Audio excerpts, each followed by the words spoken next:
नमस्कार। आज मैं रविंद्रनाथ टैगोर जी द्वारा रचित कहानी गुंगी का तीसरा भाग लेकर आई हूँ।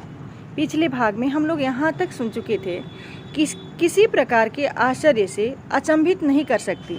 अब आगे की कहानी। मित्रों, कहानी प्रस्तुत करने से पहले आप लोगों से मेरा एक अनुरोध है कि अगर आप लोग मेरे चैनल को सब्सक्राइब नहीं किए हैं तो ज़रूर सब्सक्राइब कीजिए ताकि मैं पूरी कहानी आप लोगों तक पहुँचा सकूँ। प्रस्तुत है आगे की कहानी।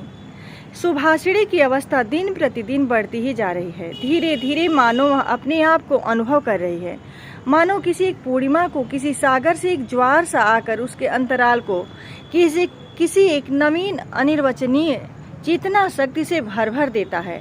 अब मानो वह अपने आप को देख रही है, अपने विषय में कुछ सोच रही है, कुछ पूछ रही है, लेकिन कुछ समझ नहीं पाती।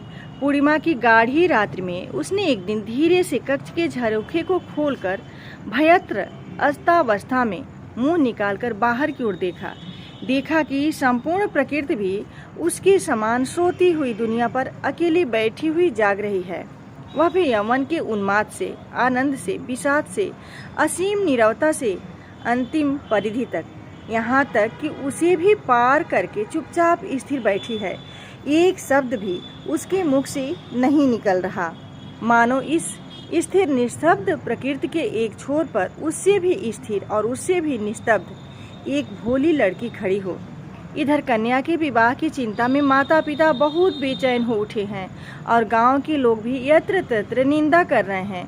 यहाँ तक कि जाति विच्छेद कर देने की भी अफवाह उड़ी है। बाड़ीकंठ की आर्थिक दशा वैसे अच्छी नहीं है, खाते पीते आराम से हैं और इसी कारण इनके शत्रुओं की भी गिनती नहीं है। स्त्री पुरुषों में इस बात पर बहुत कुछ सलाह मशविरा हुआ। कुछ दिनों के लिए बाड़ीकंठ गांव से बाहर परदेश चले गए। अंत में एक दिन घर लौटकर पत्नी से बोले, चलो कलकत्ते चलें। कलकत्ता गमन की तैयारियां पूरे जोर शोर से होने लगी। कोहरे से ढके हुए सवेरे के समान सुबह का सारा अंतःकरण अश्रुओं की भाप से ऊपर तक भर आया। भावी आशंका से भयभीत होकर वह कुछ दिनों में मूक पशु की तरह लगातार अपने माता पिता के साथ रहती और अपने बड़े बड़े नेत्रों से उनके मुख की ओर देखकर मानो कुछ समझने का प्रयत्न किया करती, पर वे उसे कोई भी बात समझाकर बताते ही नहीं थे। इस बीच में एक दिन तीसरे पहर तट के समीप मछली का शिकार करते हुए प्रताप ने हंसते हंसते पूछा, क्यों रिसु, मैंने सुना है कि तेरे लिए वर मिल गया है। तू विवाह करने के लिए कलकत्ता जा रही है। देखना कहीं हम लोगों को भूल मत जाना। इतना कहकर वह जल की ओर निहारने लगा। तीर से घायल हिरणी जैसे शिकारी की ओर ताकती और आंखों ही आंखों में वेदना प्रकट करती हुई कहती रहती है, मैंने तुम्हारा क्या बिगाड़ा था। सुबह ने लगभग वैसे ही प्रताप की ओर देखा।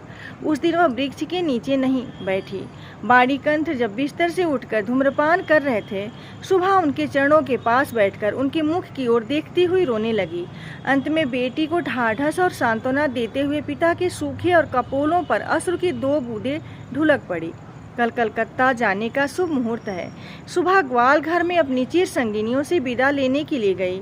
उन्हें अपने हाथ से खिलाकर गले में बाँह डालकर वह अपनी दोनों आँखों से खूब जी भर के उनसे बातें करने लगी। उसके दोनों नेत्र अश्रुओं के बात को न रोक सके। उस दिन शुक्ला द्वादशी की रात थी। सुबह अपनी कोठरी में से निकलकर उसी जाने पहचाने सरिता तट के कच्चे घाट के पास औंधी लेट गई, मानो वह अपनी और अपनी गूंगी जात की पृथ्वी माता से अपनी दोनों बाहों को लिपटाकर कहना चाहती है, तू मुझे कहीं के लिए मत विदा कर माँ, मेरे समान तू मुझे अपनी बाहों से पकड़े रख, कहीं मत विदा कर।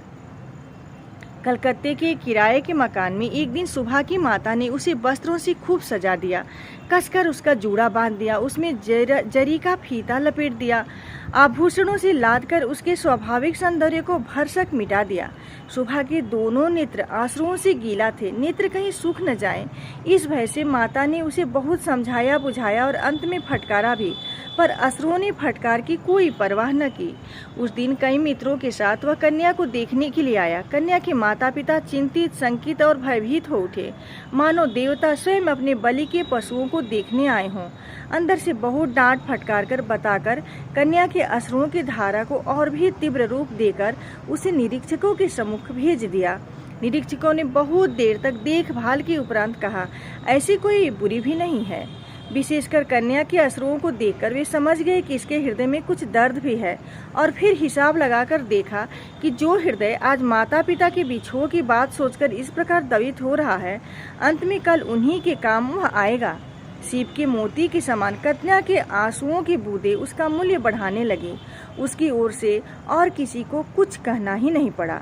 पात्र देखकर खूब अच्छे मुहूर्त में सुबह का विवाह संस्कार हो गया। मित्रों, आगे की कहानी मैं अगले वीडियो में लेकर आऊँगी। अगर आप लोगों को यह कहानी पसंद आई हो तो आप लोग मेरे चैनल को सब्सक्राइब कीजिएगा, लाइक कमेंट जरूर कीजिएगा। धन्यवाद।